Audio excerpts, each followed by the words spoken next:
오늘 본문의 말씀 제목이 뭡니까? 기도가 역사를 바꾼다. 우리의 삶에, 우리의 인생에, 오늘 우리나라에 우리가 기도로 바꿔야 될 역사적인 문제들이 많죠. 멀리 보지 말고 우리 가정부터 한번 봅시다. 기도로 우리의 가정을 바꿔야 되겠죠. 찬찬히 돌아보면 내 가정, 내 자녀, 물질 문제, 진로 문제, 여러 가지 문제들이 우리 삶에 있지 않습니까? 그런데 어째 되겠지 하고 오늘도 지나간다면 여러분 절대 어째 안 됩니다. 과거, 현재를 보고 미래를 예측할 줄 알아야 되는 겁니다. 우리 가정의 과거를 한번 보시고 오늘 현재 우리 가정을 보면 내일 우리 가정이 어떤 가정이 될 것인지 대충 알겠죠. 그래서 그냥 두면 안 되고요. 각오하고 결단해서 기도로 우리의 역사를 바꿔 나가야 됩니다. 아멘.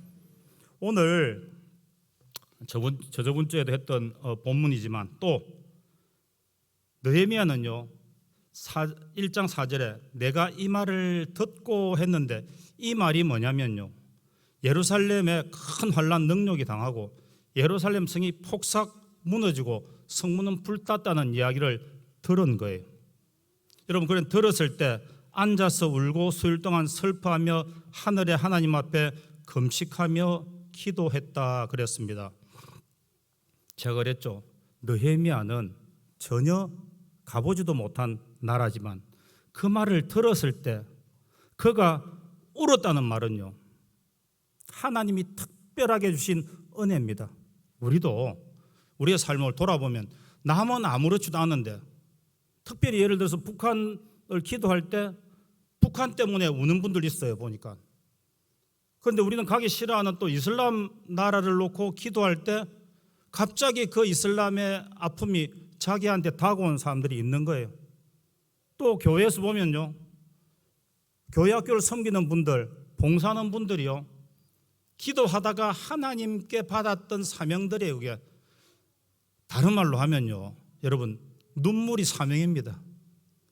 보고 가슴이 아프고 어떻게 할 바를 몰라서 앉아서 울 수밖에 없는 그런 것들이 다 우리의 기도의 제목이죠. 그리고 사명인 거예요. 사명이 달려오는 것이 아니라도요, 내가 막 작정하고 있었는데 오는 것이 아니고 하나님 앞에 끊임없이 기도하다가 누가 어떤 말을 했든지 아니면 어떤 신앙 간증을 보고 가슴에 와닿는 그것이 그냥 지나칠 수 있는 사람들이 대부분인데, 나에게는 특별히 다가올 때 그것이 사명인 거예요. 그래서 왜 저 사람들이 저런 일을 할까 생각 많이 하죠. 저도 아는요, 피부과 의사 한 분이요, 50이 다 돼 60이 다 돼 갈 때 갑자기 피부과를 정리하고요 중국 선교를 들어가 버렸어요. 사람들이 다 말렸습니다. 그런데요, 그분은 선교를 갔다 올 때마다요 더 살아나는 거예요. 자기가 진짜 하나님으로부터 사명을 찾았다는 거예요. 중국 갈 때마다 목숨을 걸고 가요. 그리고 그 전에까지 그 피부과 의사 생활을 했기 때문에 나름대로 자녀들은 생활이 괜찮았는데 그때부터 완전히 힘들어지기 시작했죠. 그리고 온 가족들이 다 벌어서 중국 선교에 다 써야 되는 거예요. 그런데도요, 하나님이 주시는 그 사명은요 감당할 수가 없는 기쁨이 넘친대요. 여러분, 눈물이 나든지 기쁨이 넘치면 그건 여러분들의 다 사명입니다. 아멘. 그런데요, 우리가 보지도 못하고 듣지도 못하고 느끼지도 못하면요 기도할 수 없다는 이야기입니다. 그래서 우리가요 열린 눈으로 우리 주변을 봐야 됩니다. 우리 가정을 찬찬히 돌아봐야 됩니다. 아파하는 교회 안의 성도들의 그 성도들의 가정을 우리 눈으로 봐야 됩니다. 열린 눈으로. 분열되고 정말 어떻게 할 줄 모르는 이 나라 이 민족의 현실도 우리가 내 문제라 생각하고 깊이 봐야 됩니다. 그럴 때요 얼마나 많은 기도거리가 생깁니까? 기도할 것이 없다고 생각하는 분들이 많은데, 여러분, 마음을 열고 눈을 열고 그리고 하나하나 쳐다보면요, 정말 기도할 거리가 많은 겁니다. 그래서 저와 여러분을요, 일주일 내내 교회에 두지 않았습니다. 우리를요, 수도원에, 기도원에, 사막 한가운데 안 뒀대도요, 6일은 어디에 살으라고요? 세상에 두신 거예요. 왜 6일을 세상에 두겠습니까? 6일 동안 세상에서 수많은 걸 보고 느끼고 그때 그것들을 가지고 와서 주일날 하나님께 기도해라는 이야기 아닙니까? 그래서 6일은 세상에 두시는 거예요. 마음껏 보고 마음껏 느끼고 힘으로 안 되고 능으로 안 되는 것 주님 앞에 나와 기도해라는 것 아닙니까? 그래서 여러분을 세상에 두신 거예요. 여러분, 대한민국 한번 봅시다. 140년 전에 우리나라가 전 세계에 얼마나 가난했다 그랬습니까? 바로 얼마 되지 않았습니다. 140년 전입니다. 우리 조선말, 대한민국 아무도 알아주지 않았습니다. 전 세계에서 두 번째로 가난했다는 이야기를 들었습니다. 먹을 것이 없어서 보릿고개를 지나고 그냥 정말 찢어지게 가난했다 그랬습니다. 강대국들의 침략, 미국, 일본, 중국, 러시아, 영국이 대한민국 하여튼 이 삼키려고요. 그럴 때가 1880년도입니다. 그런데 오늘 느헤미야처럼 한 번도 가보지 않은 나라, 자기 예루살렘 그 성문이 회파됐다는 소리를 듣고 울었던 것처럼 우리 대한민국 전 지구 반대편에 있던 미국, 영국, 호주 이런 나라 선교사님들이 대한민국이라는 이야기를 들었을 때, 조선이라는 이야기를 들었을 때 가슴이 뛰기 시작했대요. 그 불쌍한 나라 대한민국 가서 내가 하나님 복음을 전가해야 되겠다. 작정인 것이 아닙니다. 늘 기도했겠죠. 그런데 그때 한국이란 나라를 누가 소개했을 때 그 마음에 불타기 시작했다는 거예요.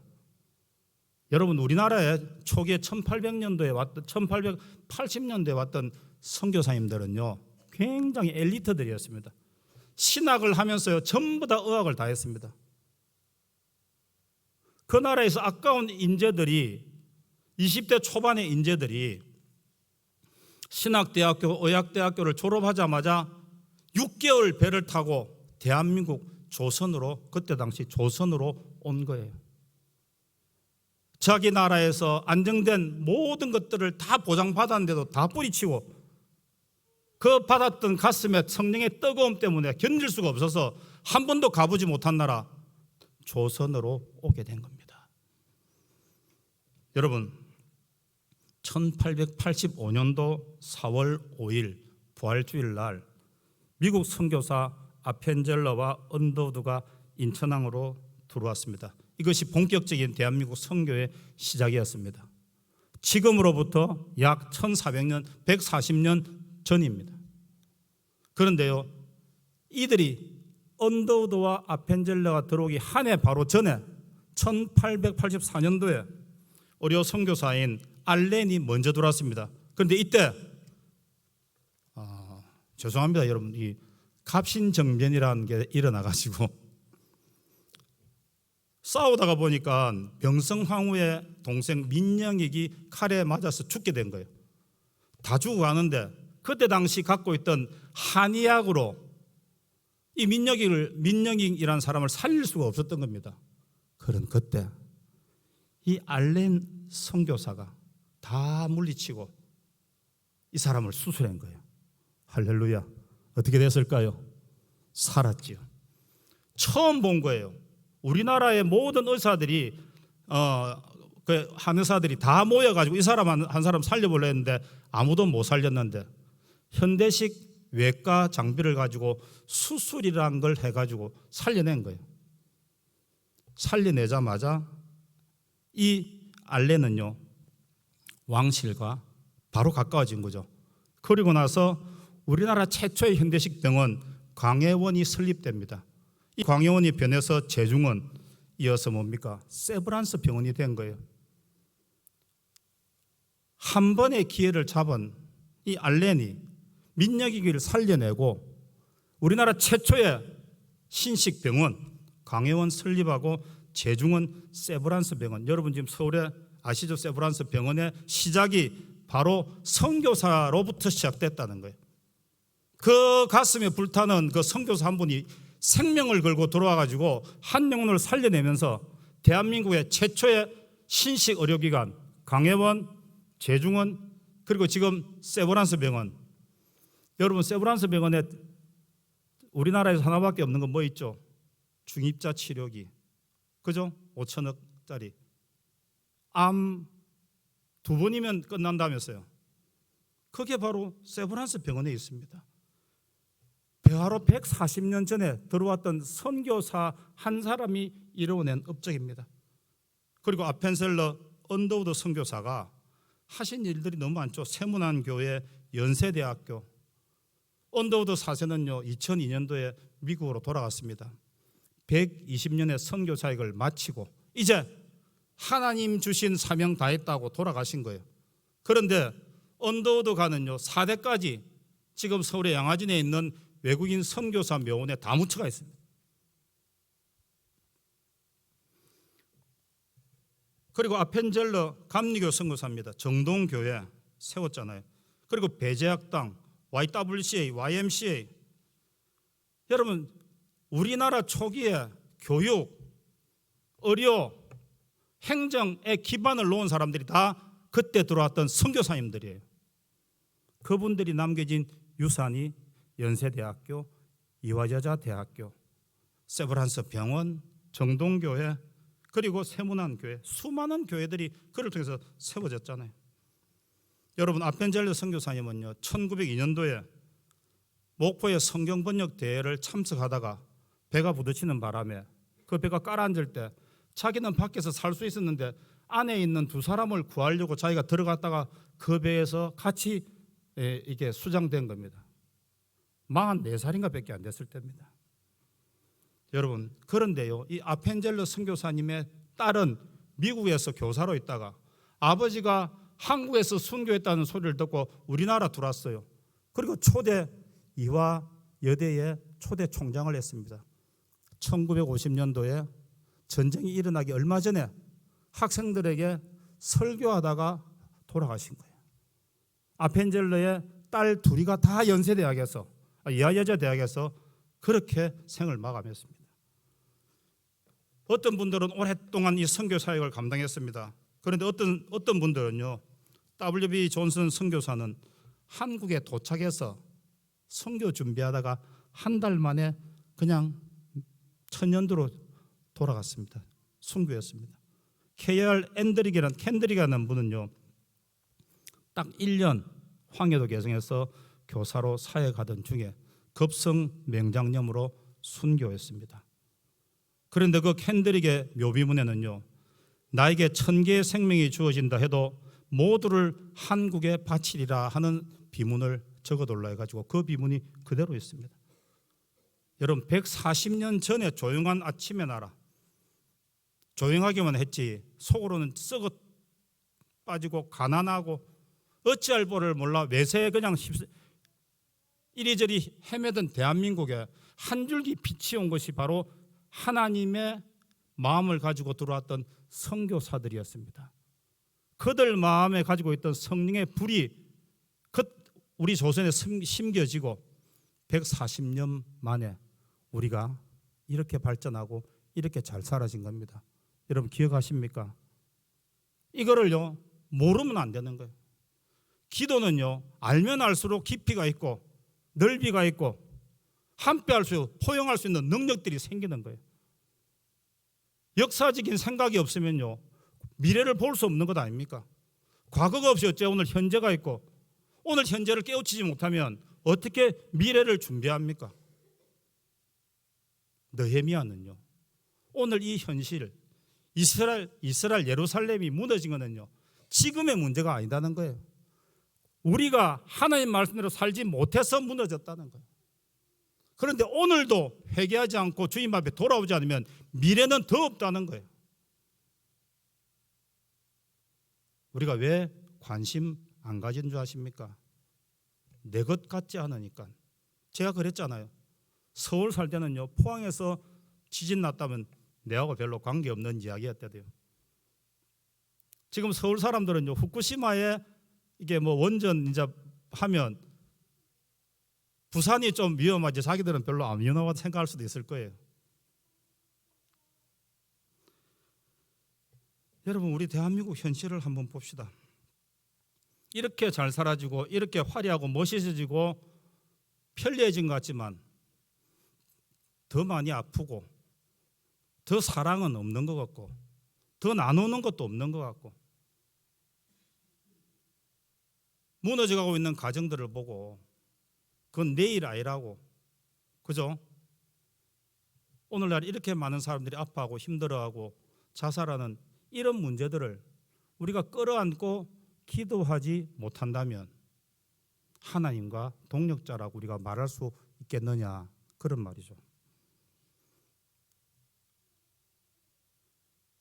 느헤미야처럼 슬퍼할 줄 아는 것, 눈물 흘릴 줄 아는 것, 그 사실을 보고 어찌할 줄을 몰라 눈물밖에 안 나오는 것, 이것이 저와 여러분에게 주신 사명이라도요. 우리는 아무것도 못해도요 눈물 흘리며 금식하며 기도할 수 있다는 거예요. 성이 무너지면요, 성벽이 무너지면 여러분 성문이 불타면 어떻게 되겠습니까? 우리 교회 예를 들어서 대문, 교회 들어오는 문들이 다 불타면요 그냥 쥐새끼 같은 것들이 그냥 다니잖아요. 막을 수가 없는 거예요. 성벽이 무너지면요 나라 전체가 무너진 거나 마찬가지 아닙니까? 오늘 우리가 우리 가정부터 우리 가정에 성벽이 그대로 튼튼하고 있는지, 아니면 대문은 불타서 그냥 마귀 사단들이 자기 마음대로 왔다 갔다 하는지 좀 보실 줄 알아야 된다는 거예요. 내 인생 내 것이다 크고 살아가는 우리 자녀들, 그 말은 맞지만 그렇게 살면 안 된다는 걸 뻔히 알면서도 어쩔 줄 모르는 우리는요 기도할 수밖에 없잖아요. 이제 남성이 여성이고 여성이 남성이고, 요번에 선부차할 때 한번 보십시오. 남자인데 여자라 해가지고 나와가지고 복싱을 하니까 여자들이 그냥 콧배가 다 부사지고, 그 금메달이 무슨 소용이 있습니까 그게? 그런데도 그것을 어떻게 할 줄 모르고 볼 수밖에 없는 우리 현실 아닙니까? 미국, 영국, 호주는요 젠더에 다 무너졌잖아요. 대한민국은 어떻게 하실 겁니까? 그 문제가 곧 우리 문제가 된대도요.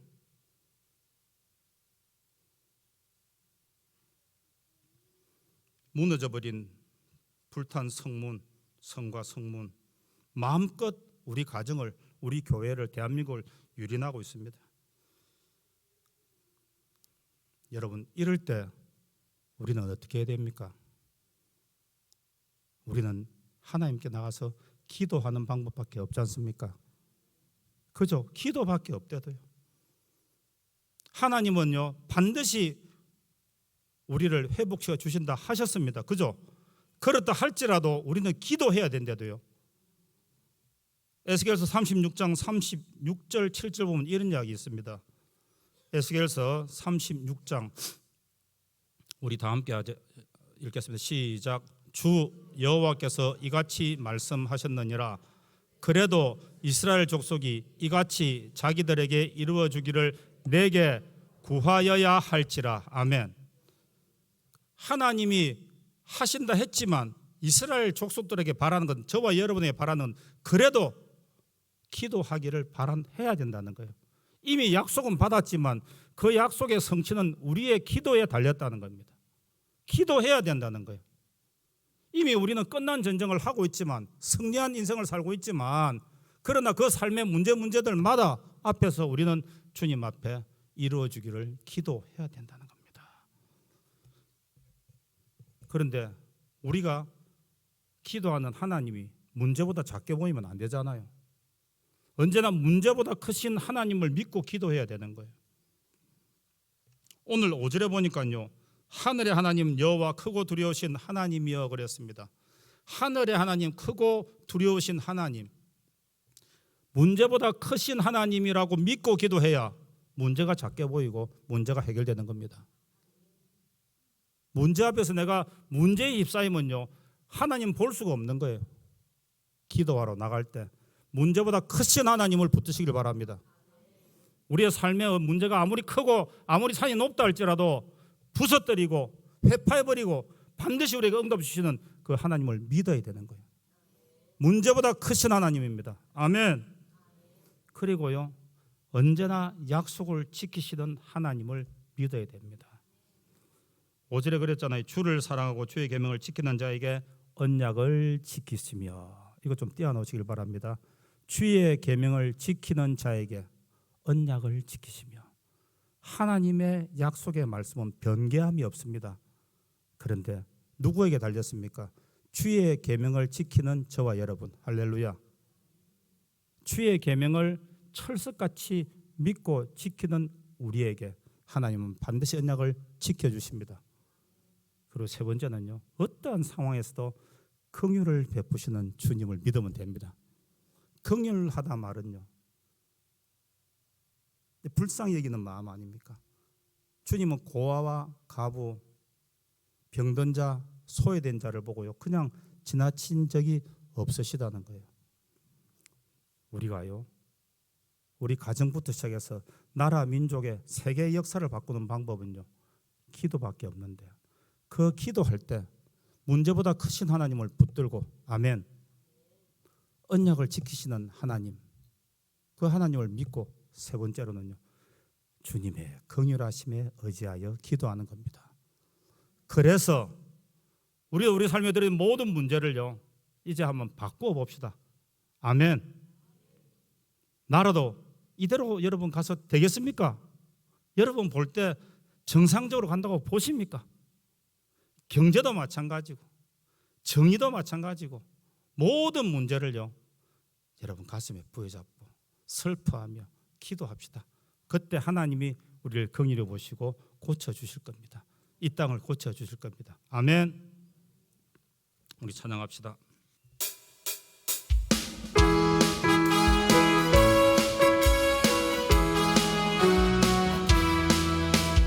나의 등 뒤에서 나를 도우시는 주, 나의 인생길에서 지치고 고나여 내일처럼 주저앉고 싶을 때 나를 밀어주시네. 일어나 걸어라, 내가 새 힘을 주리니.